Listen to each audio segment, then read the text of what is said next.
Assalamualaikum warahmatullahi wabarakatuh.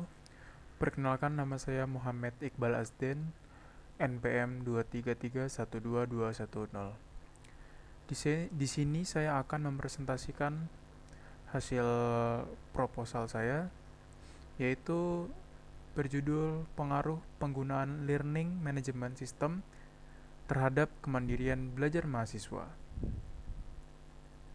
Yang pertama ada pendahuluan. Di sini adalah latar belakang. Transformasi digital dalam pendidikan, LMS memfasilitasi pembelajaran daring dan blended learning di berbagai jenjang pendidikan, memberikan fleksibilitas dan akses tanpa batas ruang dan waktu. Peran LMS dalam pembelajaran. LMS tidak hanya menyampaikan materi, tetapi meningkatkan aktivitas, keterlibatan, dan kemandirian belajar mahasiswa melalui fitur seperti forum diskusi, tugas daring, dan kuis otomatis. Kemandirian belajar mahasiswa. Kemandirian belajar meliputi kemampuan merencanakan, mengelola, dan mengevaluasi proses belajar tanpa ketergantungan penuh pada dosen. LMS berpotensi meningkatkan aspek ini meskipun dipengaruhi oleh faktor kesiapan pengguna dan infrastruktur. Yang kedua ada rumusan masalah. Di sini ada pertanyaan penelitian. Bagaimana efektivitas LMS dalam mendukung pembelajaran? Bagaimana respon pengguna terhadap LMS? Bagaimana peran LMS dalam meningkatkan aktivitas dan kemandirian belajar? Apa implikasi LMS terhadap kualitas pembelajaran? Definisi kemandirian belajar. Kemampuan individu merencanakan, mengelola, memantau, dan mengevaluasi proses belajar secara mandiri dan motivasi, intrinsik, dan tanggung jawab akademik. Di sini ada tujuan penelitian. Yang pertama ada tujuan umum, menganalisis pengaruh penggunaan LMS terhadap kemandirian belajar mahasiswa di perguruan tinggi. Yang kedua ada tujuan khusus, mengidentifikasi tingkat penggunaan LMS dan kemandirian belajar, mengkaji fitur LMS yang mendukung kemandirian, mengidentifikasi kendala dalam pemanfaatan LMS, memberikan rekomendasi bagi perguruan tinggi dan dosen. Di sini ada manfaat penelitian. Yang pertama ada manfaat teoritis, kontribusi terhadap pengembangan teknologi, pendidikan, dan referensi akademik terkait LMS dan kemandirian belajar. Yang kedua, manfaat praktis, gambaran optimalisasi LMS bagi perguruan tinggi, dosen, dan mahasiswa. Manfaat yang ketiga ada manfaat institusional, dukungan kebijakan pembelajaran digital dan evaluasi implementasi LMS pada perguruan tinggi. Yang kedua ada kajian literatur. Di sini ada tahapan penelitian. Yang pertama di sini ada studi literatur, kajian jurnal dan penelitian terdahulu untuk memahami konsep LMS, kemandirian belajar dan hubungan keduanya. Yang kedua, identifikasi masalah dan variabel. Variabel independen, penggunaan LMS, variabel independen, kemandirian belajar mahasiswa.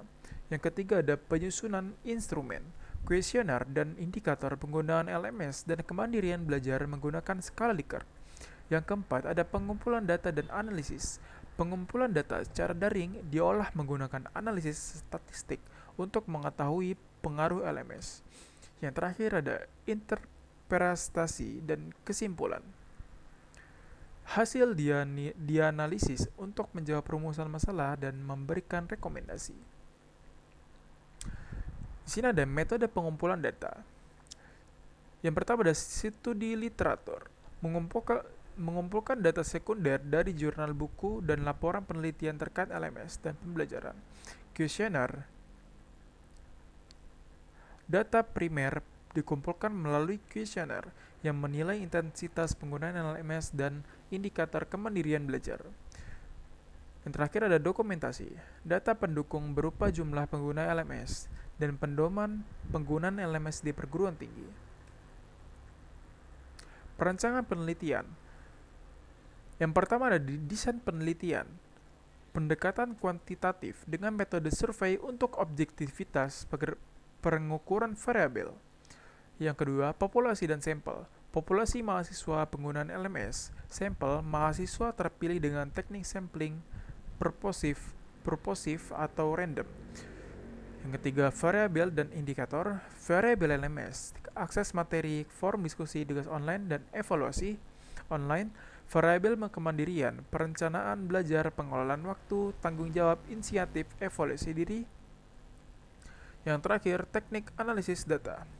Statistik deskriptif, uji validitas dan reliabilitas, analisis regresi sederhana.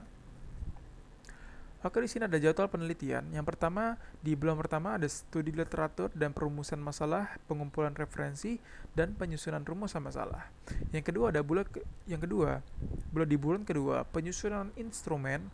Di sini ada pembuatan kuesioner, uji validitas dan reliabilitas. Di bulan ketiga pengumpulan data, di sini penyebaran dan pengumpulan kuesioner. Di bulan keempat pengelolaan dan analisis data, ada input data dan analisis statistik. Di bulan kelima, interpretasi hasil. Di sini kita pembahasan dan pengaitan dengan teori. Di bulan terakhir ada penyusunan laporan, finalisasi laporan dan rekomendasi. Oke, yang ketiga ada metode penelitian sistem keamanan jaringan berbasis AI. Di sini ada tahapan penelitian sistem keamanan jaringan. Yang pertama ada studi literatur, analisis jurnal terkait keamanan jaringan AI, dan deteksi intrusi untuk memahami teknologi dan tren baru. Yang kedua ada identifikasi masalah dan analisis kebutuhan, menilai kelemahan keamanan tradisional dan kebutuhan sistem deteksi serangan cepat dan akurat. Yang ketiga, pengumpulan dataset. Menggunakan dataset publik NSL KDD CCIDS UNSW NB15 dan data log jaringan simulasi. Yang keempat ada pemrosesan data, pembersihan, normalisasi, dan seleksi fitur untuk meningkatkan akurasi model. Yang kelima ada perancangan model AI. Pemilihan algoritma seperti random forest, SVM, ANN, CNN, dan LSTM berdasarkan penelitian terdahulu, pelatihan dan pengujian model, training dengan data pelatihan dengan evaluasi, performa model menggunakan metrik akurasi, presisi, recall, dan F1 score. Yang ketujuh ada implementasi sistem, integrasi model ke sistem keamanan jaringan untuk deteksi anomali real time. Yang terakhir ada evaluasi sistem, pengujian efektivitas, kecepatan deteksi, dan tingkat kesalahan deteksi dibandingkan metode tradisional. Di sini ada metode pengumpulan data sistem keamanan. Yang pertama ada studi literatur. Data diambil dari jurnal dan artikel terkait keamanan jaringan dan AI, dataset publik menggunakan NSL KDD CCIDS UNSW NB15 dan KDD CUP 99 sebagai basis data pelatihan dan pengujian. Dan di sini ada pengumpulan log jaringan opsional, data tarik normal dan simulasi serangan dari lingkungan uji. Yang terakhir ada dokumentasi teknis, data tentang konfigurasi jaringan dan algoritma AI.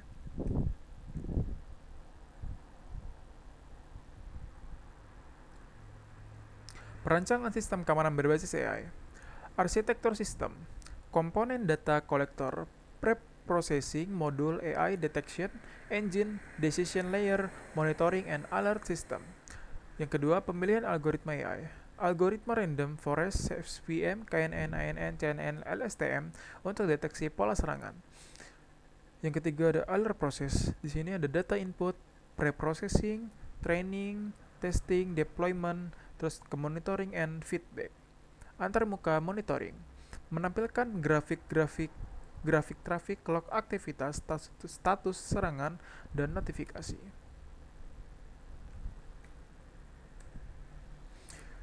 Di sini ada jadwal penelitian sistem keamanan. Bulan pertama di sini ada studi literatur dan perumusan masalah, pengumpulan referensi dan penerapan masalah. Bulan kedua, pengumpulan dan persiapan dataset, pemilihan dan validasi dataset. Di bulan ketiga ada pemrosesan dan perancangan sistem, pre-processing data dan desain arsitektur sistem. Bulan keempat ada pengembangan dan pelatihan model, training model dan tuning parameter. Bulan kelima ada pengujian dan implementasi, evaluasi dan implementasi model.